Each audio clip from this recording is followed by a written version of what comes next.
There comes a moment in every human life when you realize the greatest battle you will ever fight isn't out there in the world. It's inside your own mind. A moment when you finally see that the limits you thought were holding you back were never built of metal or concrete. They were built of thoughts, beliefs, and invisible chains quietly forged one doubt at a time. Every transformation begins with a decision, not the kind you announce, not the kind you post about, the kind that happens silently, internally, like a spark catching fire behind your ribs, a decision that says, I'm done living the way my old mind taught me to live. Because the truth is simple, brutal, and liberating, your mind is the architect of your destiny, and if you don't take control of how it works, it will design a life that serves your fears instead of your potential. Look around you. Every great empire, every breakthrough, every fortune ever built began not with money, resources, or luck, but with a mind trained to see possibility where others saw limitation. Henry Ford was ridiculed when he said he'd build a car for the common person. Thomas Edison was mocked every time his experiments failed. Walt Disney was fired because his editor said he lacked imagination. But these men understood a truth the world still struggles to grasp. Failure is feedback. Ridicule is fuel. Doubt is a compass, and a mind disciplined to interpret setbacks this way becomes unstoppable. Most people never reach their potential because their mind has been programmed by the wrong teachers.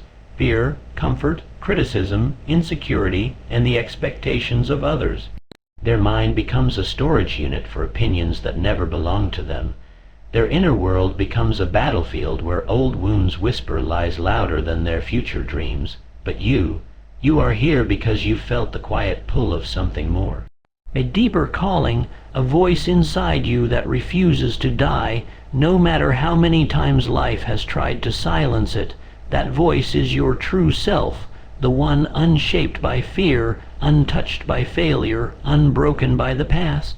And today we begin clearing the debris that has covered it for years. Reprogramming your mind begins with one courageous act. You must unlearn the beliefs that made you smaller, unlearn the habits that kept you average, and learn the identity that never belonged to you in the first place. You were not born afraid. You were not born doubting. You were not born expecting little from life. These were installed into you like software written by the world around you.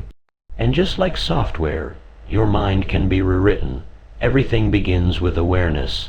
Sit with yourself and listen, not to your fears, but to the thoughts beneath them, the ones that say, what if you fail? The ones that whisper, who are you to dream this big? The ones that point to your past and say, stay here. This is all you've ever been. These thoughts do not belong to you. They are echoes of environments you outgrew. They are remnants of voices that never understood your potential. And until you challenge them, they will govern you like invisible tyrants. You don't rise to the level of your goals. You fall to the level of your mental programming. Your identity is the thermostat of your life. It controls how much success, love, wealth, and fulfillment you are willing to allow.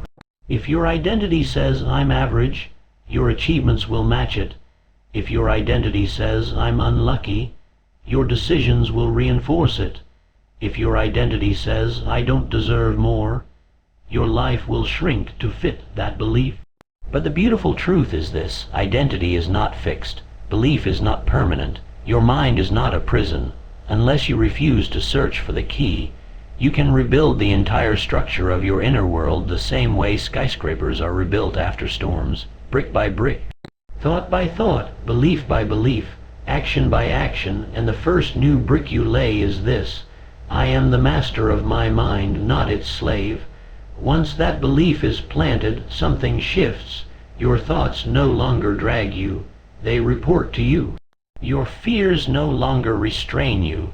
They reveal where growth is calling. Your past no longer defines you. It becomes the raw material for a stronger future, because a reprogrammed mind doesn't run away from difficulty. It hunts it, it seeks friction, it welcomes resistance, knowing resistance is the gym where greatness is built. The moment you begin challenging your own thoughts, you step into a realm most people never enter, the realm of conscious creation. This is where you stop reacting to life and start shaping it, where you stop asking, why is this happening to me, and begin declaring, this is happening for me. Every master, every innovator, every titan of history lived in this headspace. They weren't superhuman. They weren't born with advantages written in gold. They simply learned how to direct the traffic of their own mind, how to take the chaos of 1,000 doubts and funnel it into the precision of one dominant idea.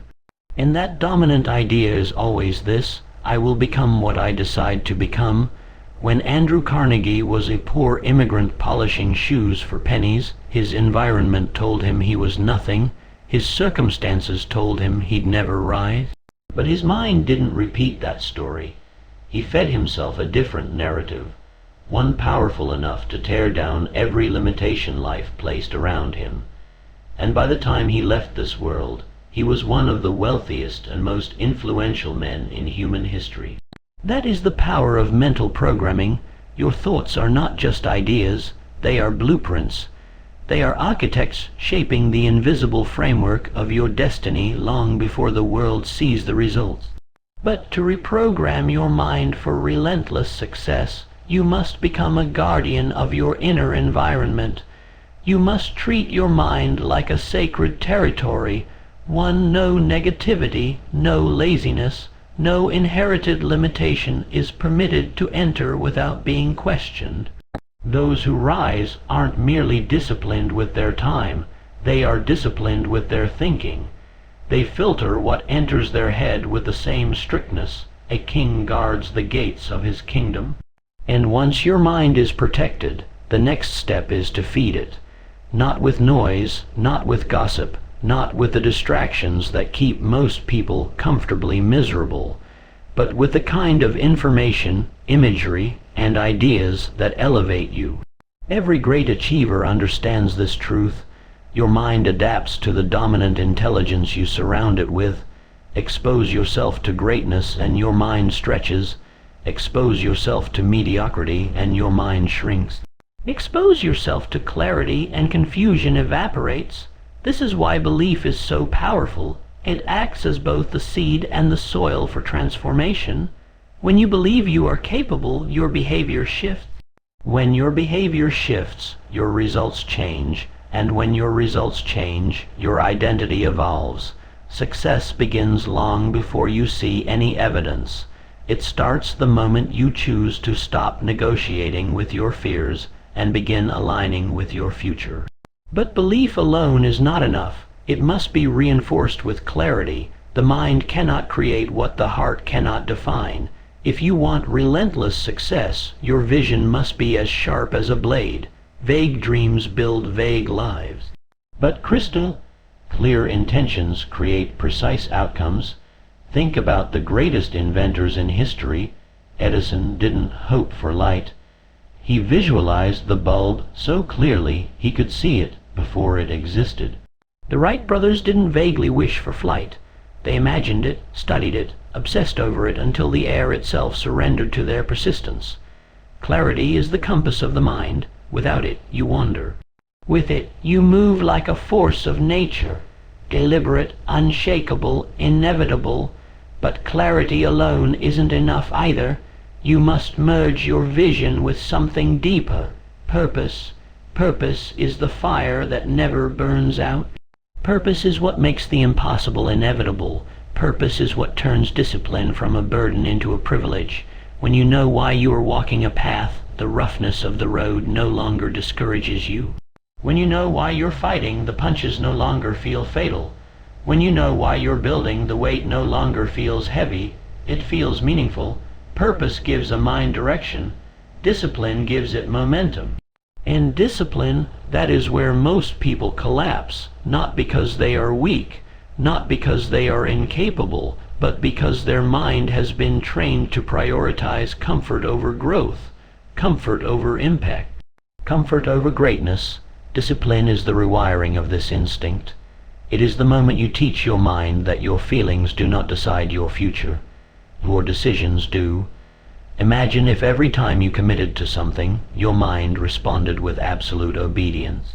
Imagine a life where your habits were stronger than your excuses.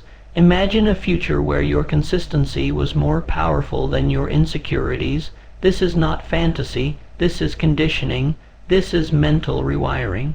This is the transformation that occurs when you stop negotiating with the weaker version of yourself and start honoring the stronger one waiting beneath the surface.